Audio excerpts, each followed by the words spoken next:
flathead screwdriver and actually kind of pry it off, and you sort of wiggle it off the bolt, but then it'll kind of shoot down. You know what today is? Today is the day that we lowered the R34 because the stock height is absolutely ridiculously ugly. Replacing the two front will be pretty simple because the bolts are super simple to get to. You have the two right there and of course the one on the bottom. But to replace the back and to access the top bolts, had to remove the back seat. Now, to do that, if you haven't already done it, you're gonna have a 12mm bolt here and one over there, the same side, and then it's only 4 bolts total, and then you're gonna have a 10mm right there and on the other side. And notice these hooks right here. I'm gonna go ahead and show you on the back of the seat here. Basically, the bottom is super simple. Once you get the two 12mm bolts out, all you have to do is just wiggle it back and forth. It's kind of spongy and it comes right out. But the back, I showed you those 3 hooks. Basically, they hook into there, there, and there. So it's gonna be a little bit tricky, but basically you just slide it on top, obviously, and you bring it down, and then you'll see that these 10mm bolts are on these little slider things right here. And that's it, you lock it in place, super simple. Now, just to kind of show you where the bolts are inside of here, it's like under this little spongy thing. I can't really get the light in there, I don't think, but it's right here where my finger is, and then there's one obviously on the other side. It is the next day because the springs didn't actually get delivered, but they did get here today, so we're gonna be definitely putting them on. It's not looking that great. It looks like they definitely probably rolled around a lot. Hopefully they're not gonna be in bad shape, but so far, so good. A little bit of damage there, I gotta say. Not too happy about that, but I can look past it. I'm not gonna be too worried about it. Successful, the springs are on. It did take something like 6 or 7 hours to actually get it done. Not terribly difficult, but of course, 26, 27 years old or whatever, these bolts and such are a bit rusted, okay, to the point that it is a little bit harder to get them off, but your boy was able to do it. Here are the old ones right here. They're not bad, I guess. I mean, some of the dry rot going on here, you can see it separated and things like that, but overall the springs are actually in pretty good shape. So here's how she looks right now. I'm gonna try to get some better pictures outside of the garage. Dropped it about, from factory, about 2 inches or so. Now I gotta get the wheels right. So these are 17s, gonna go to the 18s and get the right offset and all that kind of thing, the wheel spec and whatnot. So we'll see how they sit, and then from there I'll adjust the coilovers. The back looks really good as well. Again, about a 2-inch overall drop. From a ride perspective, to be honest with you, I haven't hit any big bumps or anything, but I took it on like a 5-10 mile ride.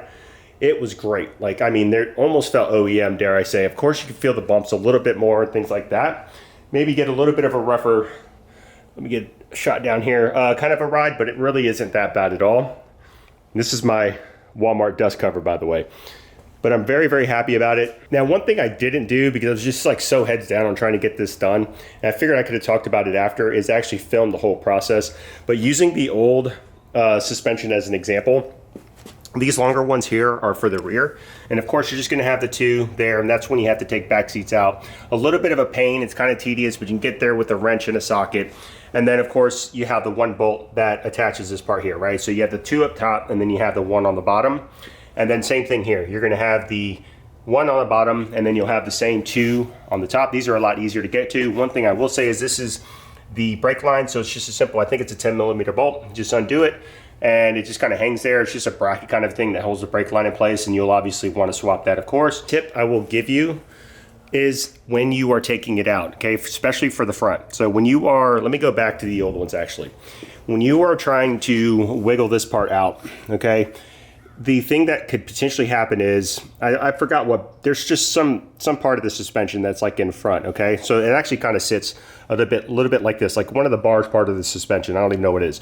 All right, so either, because there is still gonna be some tension on this spring, so when you actually get this thing off of the screw bolt, when you kind of have to like sort of, what I did was use a Phillips head, or sorry, a flathead screwdriver and actually kind of pry it off, and you just sort of wiggle it off the bolt, but then it'll kind of shoot down.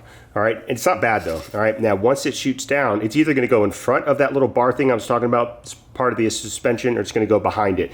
You want it to go in front.